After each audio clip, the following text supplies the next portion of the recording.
Nahajamo se pred Kinodvorom. Danes poteka drugi dan festivala glasbenega filma Naj se rola. Vzdušje je super, nas pa predvsem zanimajo vtisi obiskovalcev. Včeraj sem si pogledal Hanso Studios by the Wall, za to zgodovino tega berlinskega studia, kjer so snemali David Bowie, Iggy Pop, U2, Depeche Mode. To je tak zelo lep prerez nekega ustvarjanja, skozi ta malo politični vidik, zelo the best, danes pa francoski house. A ste sicer bolj pristaš elektronike ali rock'n'rolla? Glavno sem pristaš dobre muzike.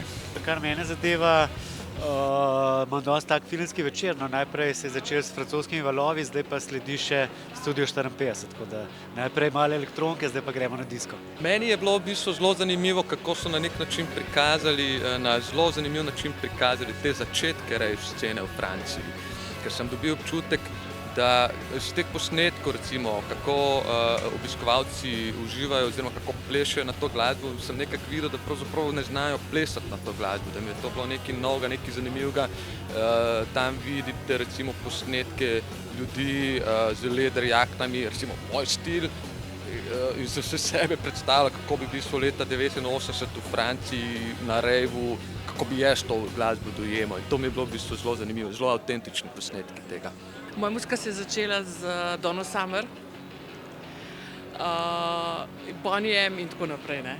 In to je bila moja želja in evo, Terence nam je uresničil, da je prišel v Studio 54 v Ljubljano in da smo doživeli to res navdušenje in to vzdušje. No. Film je definitivno sprožil debato, ko se zdaj pogovarjamo, kaj je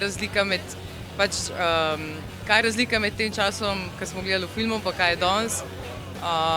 Skratka pa, da v bistvu mi v Sloveniji so to ne bi parili, verjetno kakšna taka toliko ekscesen klub, kar je bilo to.